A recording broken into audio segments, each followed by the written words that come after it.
Ok. Allora, first question. What are the fundamental weaknesses in the just war theory? There are fundamental weaknesses in just war theory itself. You mean not related to terrorism, but in general? Yes.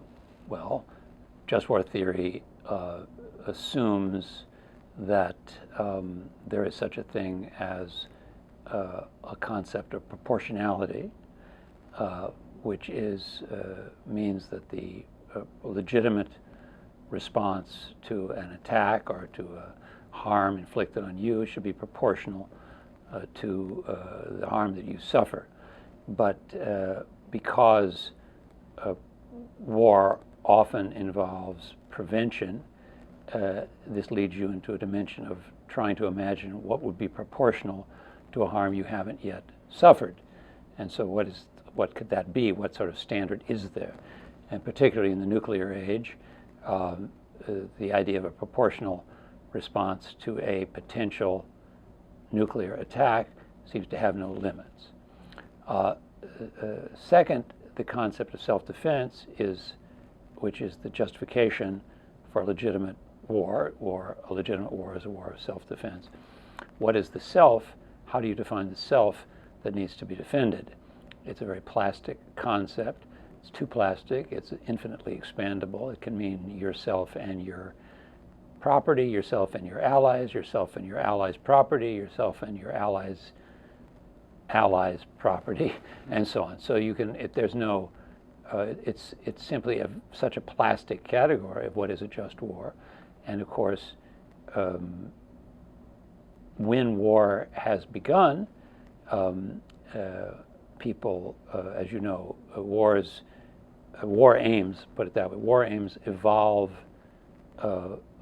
with war. That is, war aims, the aim with which you begin a war is not the aim with which the war finishes, because war is opportunistic, and you can start a war for one reason, and during the course of the war, that turns out that the aim you were initially pursuing is impossible, and you shift the aim. And so therefore, just war is one that is begun for a just reason, but the aims of war shift during war. So this is not a realistic theory. A good example is Abraham Lincoln, who did not start the Civil War or did not initiate a set of actions that led to civil war because he wanted to free the slaves. That only became the war aim after 500,000 Americans were dead, and he needed to find a aim for the war which would justify all of that slaughter. So, but it was not the aim with which the war began, and so therefore the concept of just war, or war that is justified at the beginning, is I think unrealistic, historically unrealistic. There are other reasons too, but these are some of the main ones. Great. So, what is the interdependence of jus ad bellum and jus in bello? So the basic distinction between jus ad bellum, which means the justice in the way the war has begun, the purpose of the war, the reasons for the war, the causes of the war that are just, usually self-defense of some kind, and jus in bello, which means how you conduct the war, how you fight. Do you torture prisoners? Do you kill civilians in the course of the war, and so on? These are jus in bello norms restrict how you behave during the war, and jus ad bellum is about the justice of the war. And because the traditional theory says, because both sides will think that they are just, you're not going to get them to agree about that, or none of them are going to say that their cause is unjust. But what you could get them to agree upon is the way they fight. So that's the basic idea, and laws of war are about things you do while you fight, how you fight. But of course, the distinction is very blurry and messy and really doesn't hold up because, for a couple of reasons. One is that if you're fighting to preserve, why you fight, so jus ad bellum, if you're fighting to preserve your own life, if your enemy is threatening to destroy the capital city where you the chief of the political leadership lives with their families, there's nothing they won't do. There's no restriction they'll put on their response. So the why they fight will lead them to fight in the most brutal possible way. And how you fight, so for example, using new technology, if you have atomic weapons or if you have more, those are harder to use, but if you have, I know we're going to talk about drones, but if you have drones, this is how you fight. Well, drones have the characteristic that your own soldiers do not die in the war. So that means it's a very low-cost weapon to use, and therefore you tend to use it more often. You tend to find more places where it's rational to fight, where you have cause to fight, because it doesn't cost you much in terms of losing soldiers. So that's how you fight influences why you fight. And this just shows you that the distinction doesn't hold up very well. We're going to take one little break because it shuts off every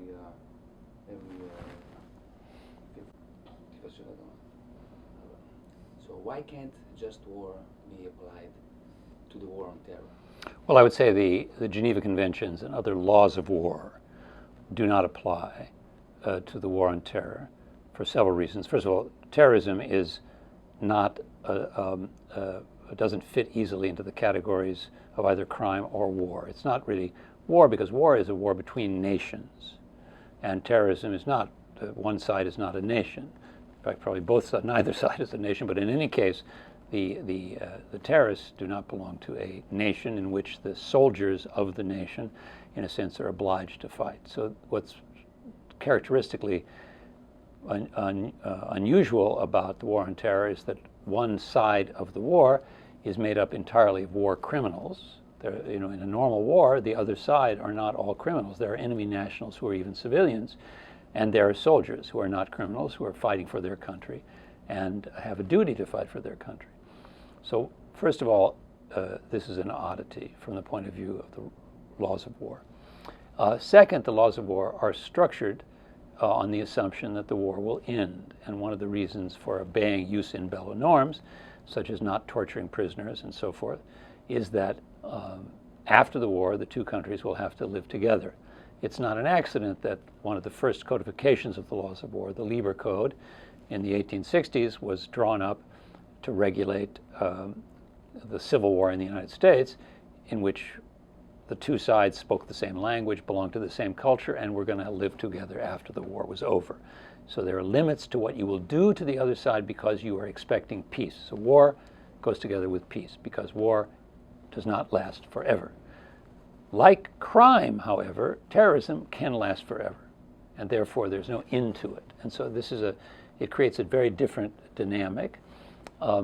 Plus, nobody wants, when fighting terrorists after the war on terror is over, to live together with the terrorists. That's just not in anyone's mind. And so therefore that unleashes a willingness to treat the other side in ways that are very cruel, such as waterboarding and other actions of this kind, and targeted assassinations and so forth. So I think that the main fact is the fact that the main reason why it's impossible to regulate the war on terror in a way with Geneva Conventions and other traditional laws of war is the absence of a predicted peace with the other side. So why is regime change absurd as a counter-terrorist tactic strategy? Well, if normally regime change wouldn't be directly aimed against terrorists because terrorists are non-state actors, and the regime which you're trying to change would be a state actor. But the paradox of regime change as foreign policy, if you're trying to convince another country to disarm, and usually the idea is that another country has a nuclear weapons program or a weapons of mass destruction, WMD program, and you're trying to get them to disarm. If you're looking for disarmament, you shouldn't be looking for regime change because the other side will say, well, if I disarm, they're going to kill us. So then they're going to rush to have weapons which will give them the deterrent capacity to prevent a regime change. But I think more importantly here, you have countries such as Assad's Syria, Kim Jong-un's North Korea, and other countries that have massive stockpiles of weapons of mass destruction. And if you destroy the command and control system of these countries, it's very likely that the weapons of mass destruction will filter out, sluice out into the underground clandestine arms market. And we saw this already in Libya when Gaddafi his regime was destroyed and he was killed. Hundreds of shoulder-held ground-to-air missiles went out into the criminal underground arms market. And the CIA and FBI went out trying to buy them back. Many of them were bought back, but not all. So this is a proof that you should, particularly if there are weapons of even graver dangerousness, such as, for instance, a nuclear warhead, obviously, you do not want to destroy a regime's command and control system over its nuclear arsenal.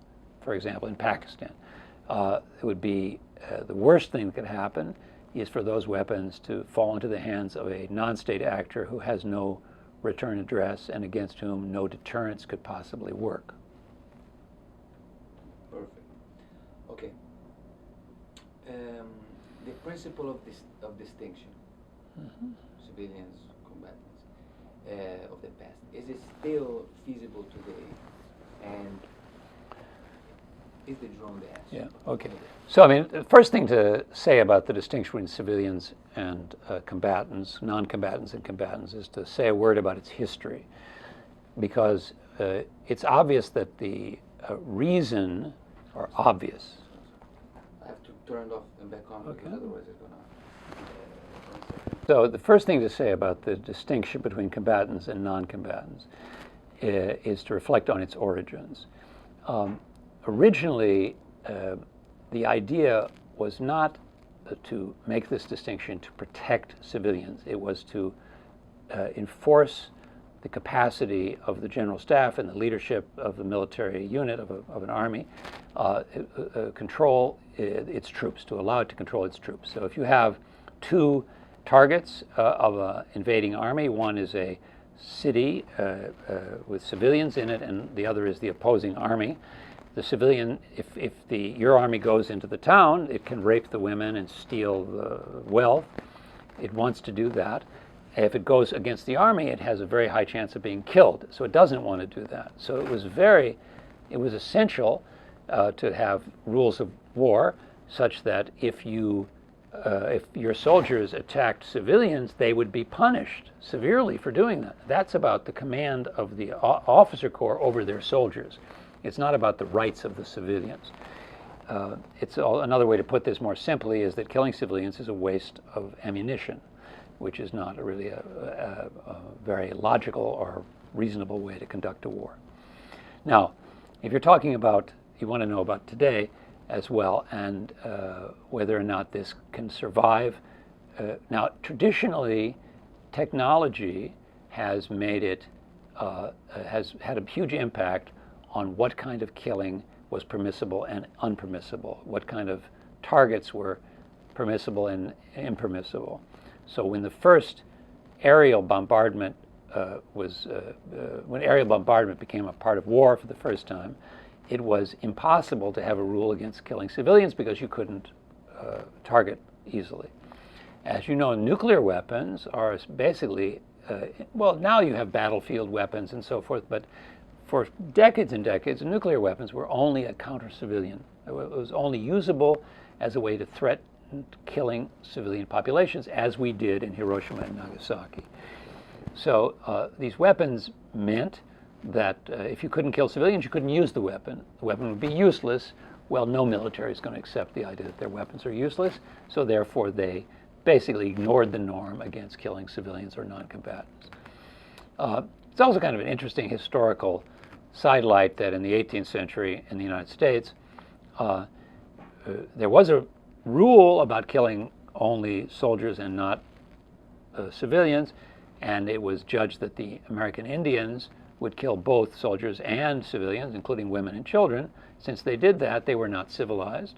Since they were not civilized, they could all be murdered. So basically, justification for the genocide of the American Indians is that they did not respect the principle of distinction, which tells you something about the principle of distinction is not the kind of the highest moral principle imaginable. Now, is there some other aspect of this I didn't discuss? No, it's perfect.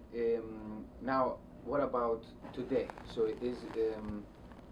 is today's warfare, in particular, considering? I think it's, if you're saying, well, so drones, let's just say a word about drones. First of all, armed drones are just one way of killing. Soldiers with boots on the ground are also a way of killing.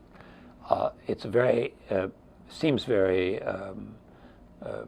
obvious that if you're killing with a drone, you are probably pretty cool-headed. You're not likely to be afraid of being shot yourself. Soldiers in battlefield conditions who are very frightened, who often engage in indiscriminate killing just out of fear. So in this sense, drone operators probably have a cooler head. On the other hand, and so in this sense, rampages and going into towns and killing civilians, which soldiers do when their buddy is killed in the field. Often you have revenge killings with soldiers, boots on the ground. There's no revenge killing with drones because your side is not within target range. Now, on the other hand, the problem with this is that because you don't lose soldiers, you don't die, you tend to be fairly indiscriminate about where you use it. It's such low cost from your point of view. And you're doing it from a distance, and you're doing it from the sky, and you can't really see very well necessarily, and you mix up civilians and combatants easily, and you're shooting in remote areas so no one can check what happened. And there's no public pressure against it. There's no anti-war movement. There's no domestic objection because of the fact that there are no deaths on your side, and therefore it becomes almost something you do casually. I don't know that it's more devastating on civilians particularly. Yes, many civilians are killed. I think America must have killed maybe by now 10,000 people with drones. I doubt that we know the names of more than a couple hundred. I don't know exactly, but clearly we have killed many more people than we know who they are. So obviously some innocent people are being killed, and the justification is, well, we don't have to give a justification. I think that's the justification, as far as I can tell. Okay, so I wanted to leave the drone because I have a couple of specific questions, but I wanted to also first ask you what is the certain terminology, such as what is the necessity principle regarding warfare? In war? Well, okay, so necessity is an interesting category. So let's take the case of targeted killing. So the American government says that in Somalia or maybe Yemen, we're going to, instead of capturing the terrorist and putting him on trial, we're going to kill him with a drone, let's say. And why are we doing that? It's because we can't capture him. So it's necessary, if we're going to punish him, to do it, to kill him. Now, of course, behind this is the fact that we got into a lot of trouble by putting people in Guantanamo, arresting them, putting them in Guantanamo, having people object that we're incarcerating people who are innocent, and once they're in prison, they could actually prove they're innocent, which if you kill them, they can't really prove. So, but apart from that, the claim that we have to kill them because we cannot capture them is a necessity defense. We had to do it. We couldn't capture them. Now, why couldn't you capture them? Why was it necessary? It was necessary because you didn't invest any resources in the capacity to capture someone in that country. So the necessity was created by yourself and by the way you invested scarce resources. So it's a very questionable necessity. In general, you can also, this is also used in torture cases. I had to torture him because otherwise I couldn't get the information. But how can you prove that, that you couldn't get it otherwise? Maybe if you'd have given him a cup of tea, he would have told you, or some pornography. Or maybe if you'd have read the newspaper in a language you don't understand, you would have found the information. Or maybe if you ask your colleague in the CIA, he would have known it already.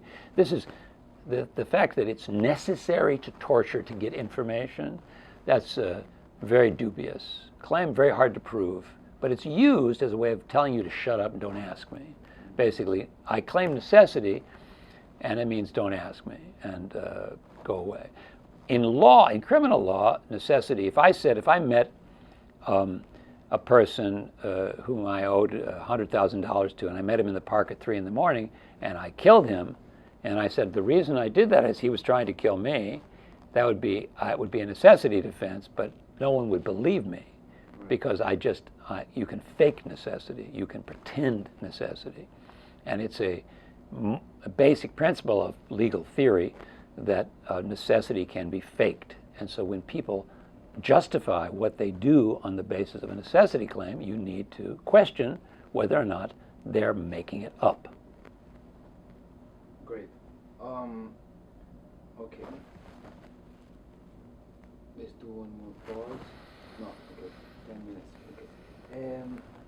Allora, what I found really interesting also is the whole principle of what is perfidy for the laws of war, and I would like you to explain a little bit of what is perfidy, and also if there is any example of perfidy in the modern context of warfare. Well, there are three detainees in Guantanamo who are being charged with perfidy right now. Perfidy is a war crime.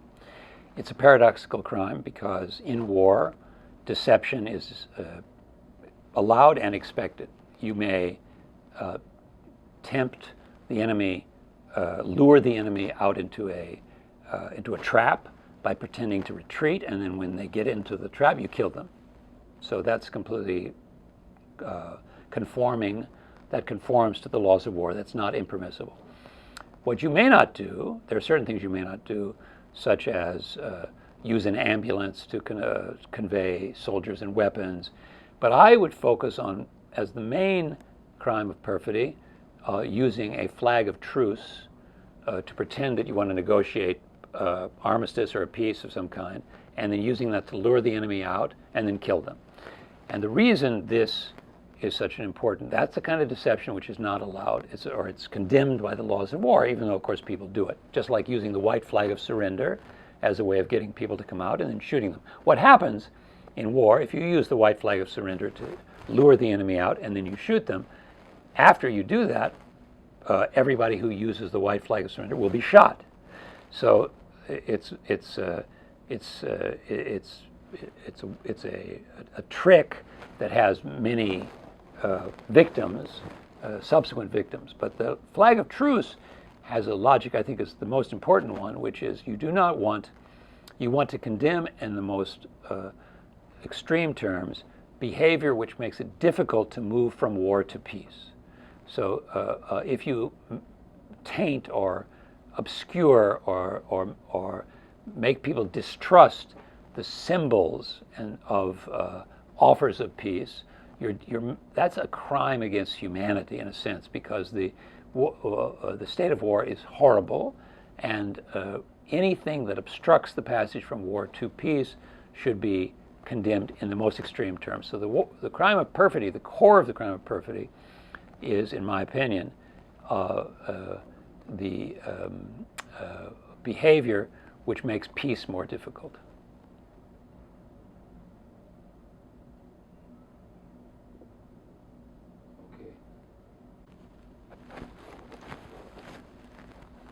Okay. So, what we say regarding drones? We say that drone strikes might inspire more terrorists than they kill. This is a constant problem with counterterrorism. If you take it outside of the law enforcement model, obviously, when you're fighting a war, you're not really interested in identifying a guilty party. You're just trying to kill the enemy. And of course, if the enemy is soldiers are living under enemy civilians, you can you can burn down the entire town of Tokyo or Dresden, killing many civilians, but you're trying to attack the enemy nation. In crime fighting, you can't do that. If there's a criminal hidden in an apartment building, you can't blow up the apartment building with civilians living in it. The policeman can't do that.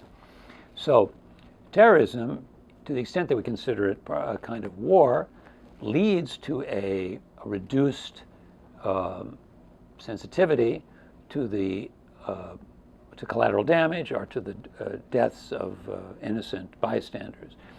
And sometimes counterterrorism is viewed as a kind of chemotherapy, where in order to kill the diseased cell, you have to kill all the healthy cells living around it. Those are called human beings.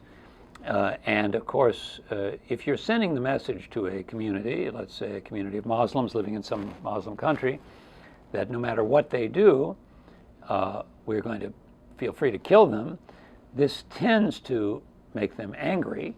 We're going to kill them and their children, make them angry at us, and tends to make them sympathetic with terrorist groups fighting us, and tends to create an atmosphere in which we have less collaboration with that country, less willingness to inform on violent people, and more support for the violent actors. So indiscriminate killing, which is typical in war, is in the end a counterproductive strategy, because of course it produces more hate over the long run, or even over the medium run.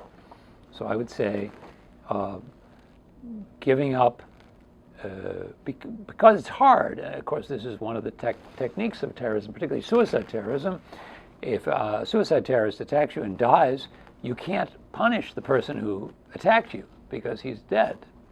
So you're looking around for a substitute, and you tend to tick, well, that's the whole community. That's all the Muslims, or it's all Iraqis, or it's all, and it's the uncontrollable, it's the attempt, the response against a single attack by a single group of people, to which we respond by attacking a much wider group, which produces more sympathy with the terrorists themselves. And that's exactly why it's counterproductive to do this. Terrorism is effective or not, depending on how we react to it. And if we react with a cool head and with a very limited, targeted response, not indiscriminate, community-wide retaliation, we're going to be better off. And that's why the war model is so misleading and so counterproductive. So, to stay,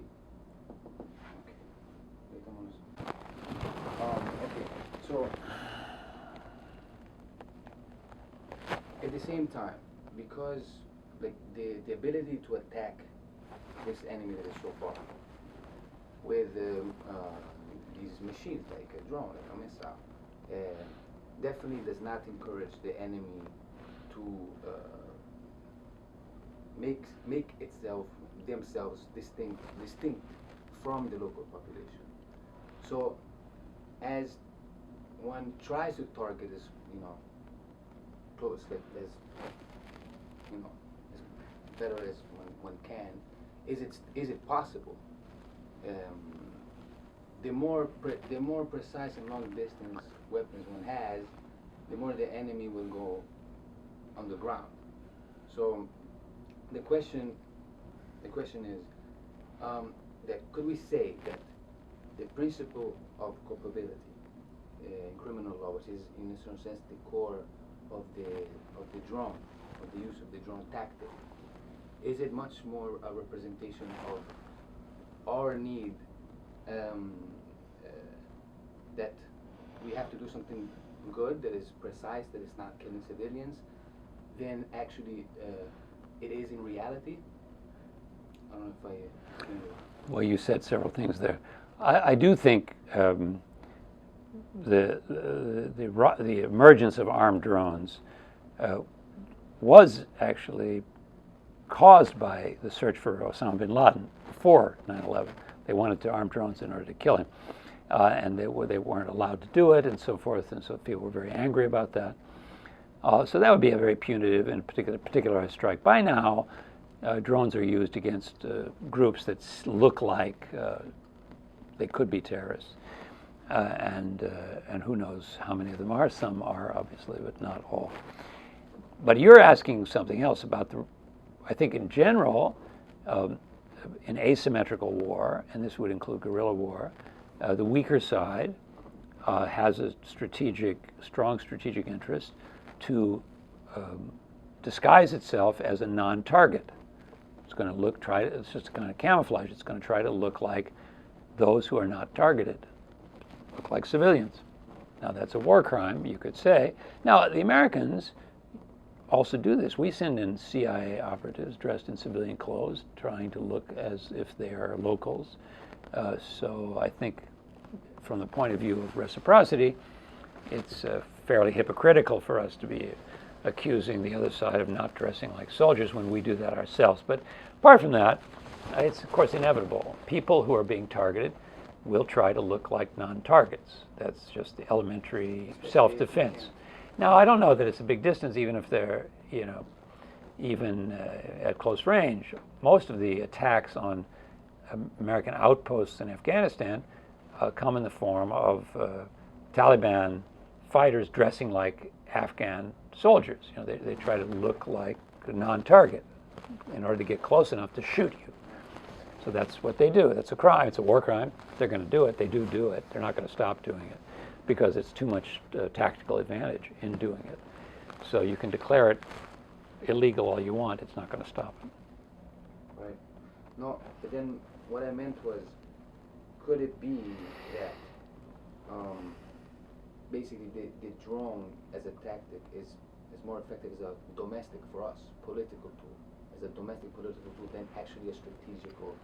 I don't know. I mean, they're using it. Police forces are using it. They're using it to, I think, watch the Mexican-American border. There are going to be more and more of them. There's a problem, of course, with drones. They interfere with air traffic. They can have other problems. I think there are 70 countries in the world today that are creating drones. So there are all kinds of drone. There's improvements in drone technology, particularly this idea of drone swarms, drone weapons that can fly in the window and shoot you in the head in the middle of Manhattan, and so on. So the technology is growing and changing, and is going to have a domestic effect for sure. I don't know what that's going to be.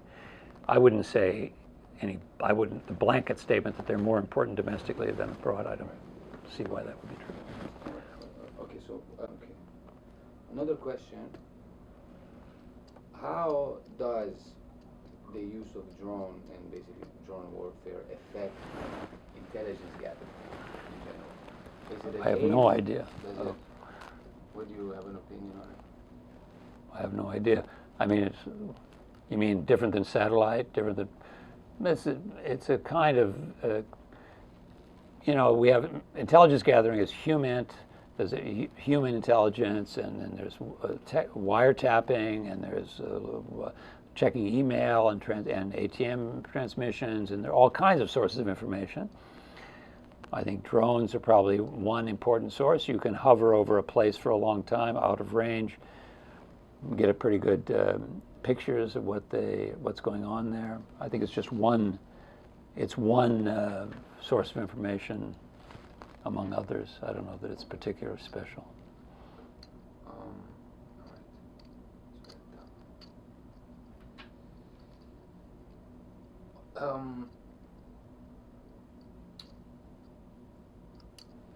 Could you, because you wrote the article about the NIAC, like the domestic, the insurgency.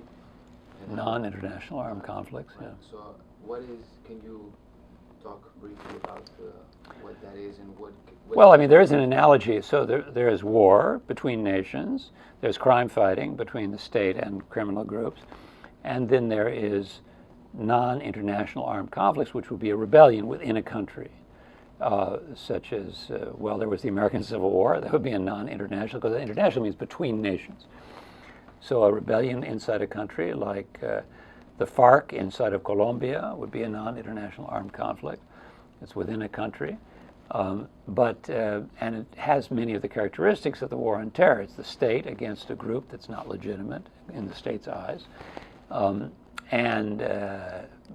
who are using guerrilla tactics and hit-and-run tactics and attacking policemen and maybe civilians, and they can't be.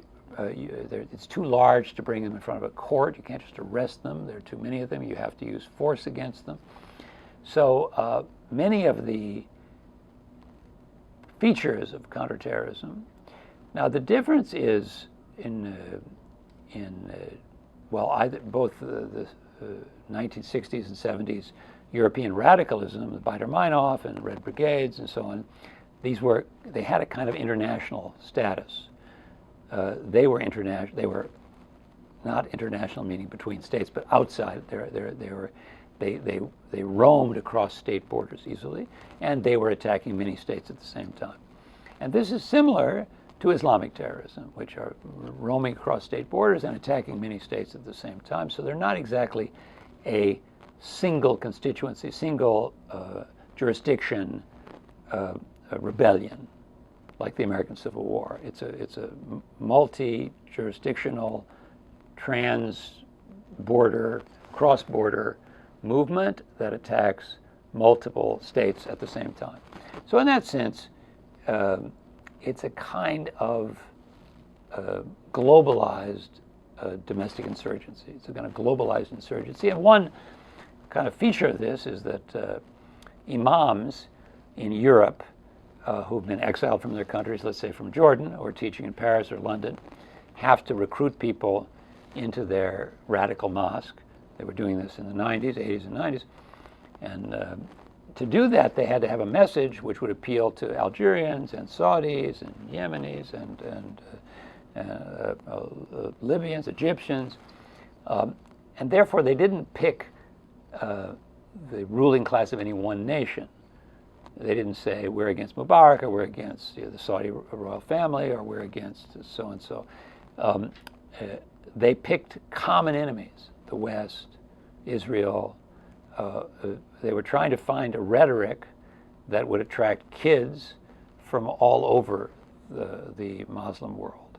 And so it was a kind of, I would say, radical Islamic terrorism grew, a lot of it in Europe, was by the need for Europe-based imams to find a language that would appeal to a variety of young men coming from very different countries.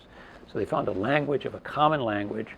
It's a kind of unified insurgency made out of the fragments of exiled insurgents from all Muslim countries. And necessarily, because normally an Egyptian kid doesn't care about the Saudi royal family, and the Saudi kid doesn't care about the Egyptian government, and so forth. Sorry. So I think this is one way to think about it. It's a kind of Islamic terrorism is a kind of residue of exiled insurgent movements from across a variety of countries, and takes on an international dimension because of that fact. Could we also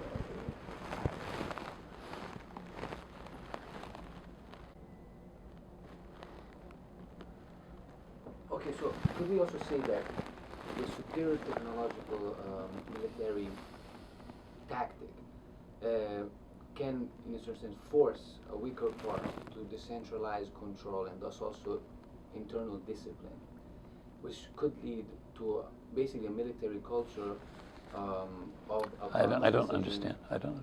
The question. What is it?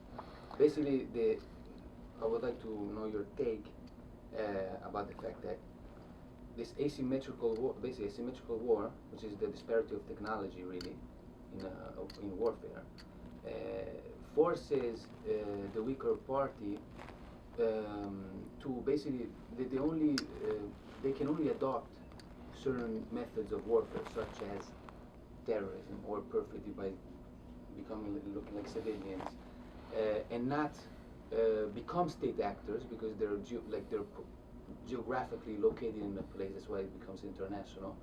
It seems the only way a conflicting power can face a superior one, the one to not be physically owning a piece of land. I don't know if I mean, one of the, it's a kind of an evolutionary process.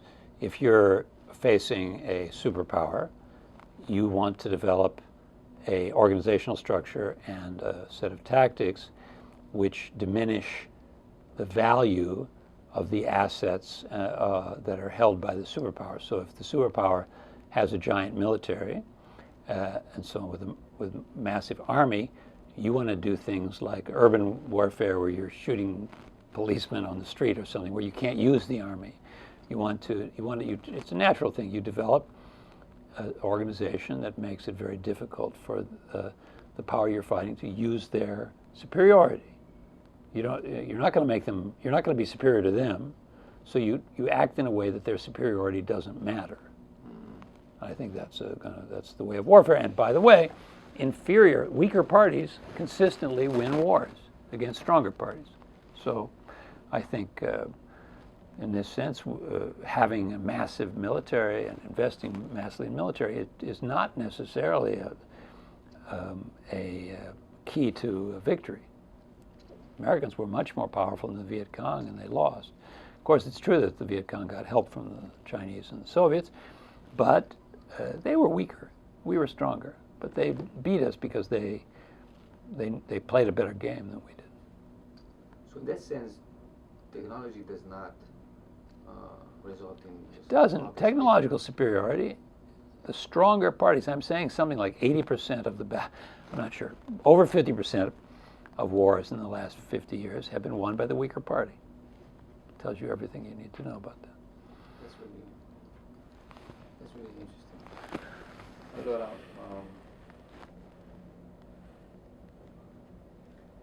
non so se per caso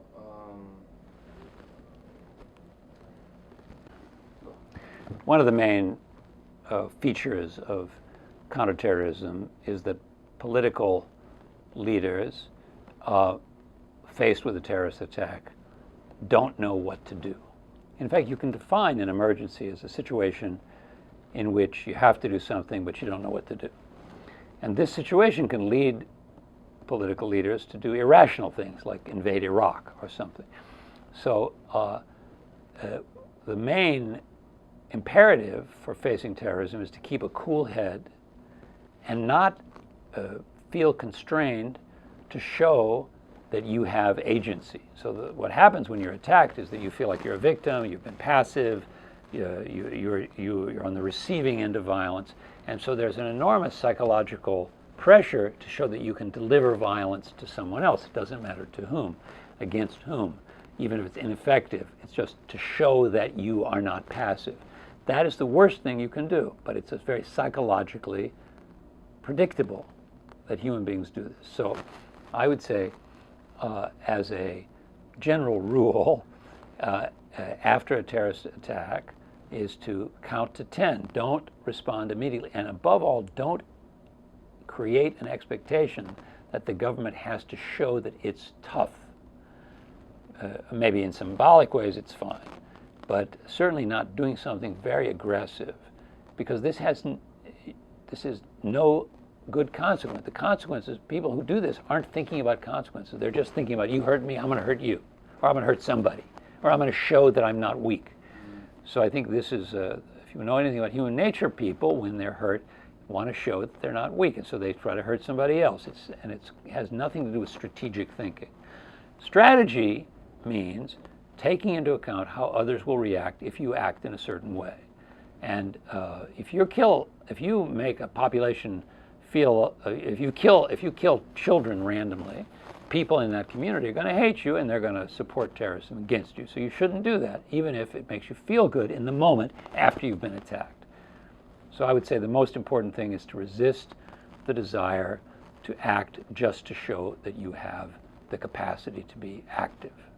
And that is one of the greatest temptations created by terrorism. Terrorism is the capacity to create more fear than you're able to create damage, and the capacity to provoke the target into acting in a way that makes the target weaker over time. Right. And legitimizes. The terrorist act. Sure. So you see, I told you they were terrible people. Look how they're killing civilians. Right, exactly. So basically the terrorist act produces its own justification by provoking. This is why I use the metaphor of the matador's cape, because it's the matador is trying to make the bull very enraged, and then the bull behaves in a way that's just suicidal and stupid. It's blinded, it's bloody-eyed, it's angry, it's just lunging at things just because it's so angry. And that's not the psychological condition you want to be in if you're making policy, certainly not about war and peace. Okay? Last thing, just if you could maybe repeat just the argument of why we should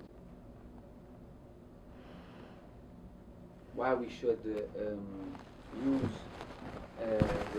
the law enforcement model more than the idea of war. Okay. So the basic function, primordial function of criminal law is to interrupt spirals of mimetic violence. So in pre-modern societies and in traditional societies, and to some extent in modern societies too, the rule of social organization, one of the main rules, is if a member of your group or clan is killed or severely harmed, you are obliged to kill or attack a member of the clan whose member attacked you. And this is, of course, a spiral, because people always overestimate the amount of harm done to themselves and underestimate the amount of harm they're doing to others. So if you harm me, I'm going to think it's worse than you think it is, and I'm going to try to harm you more than you harmed me, from your point of view. So law is an attempt to prevent spirals of mimetic violence among groups and clans. And the way it does that is it separates very strictly the individual who perpetrated the crime from the clan group. Individualization of culpability means only the person who committed the crime. That would be Khalid Sheikh Mohammed and Muhammad Atta, the pilots of the planes, but they are dead, so the person who organized it, Khalid Sheikh Mohammed, he is responsible, and the co-organizers of the conspiracy. Not Iraq, not the entire Muslim world, just the individual. And you do this in such a way by individualizing culpability. You have a public trial in which you show the guilt of the person. You give that person a chance to defend himself. The family group, the kinship group, understands that it is protected and it's not going to be attacked because of what one of its members did. That technique of isolating the actor and trying to create a gap between the perpetrator of a terrorist act and the support community so that they're not feeling attacked at the same time is the only possible way to reduce the amount of terrorist violence. So this is the fundamental principle of criminal law, and even though terrorism is not the same as traditional crime, that does not mean that using this imperative or acting according to the imperative of individualizing culpability isn't the right thing to do. Individualizing culpability is basically the most effective way to prevent terrorist acts from creating on the part of the target a kind of aggressive action that produces more terrorism. You have to use this very limited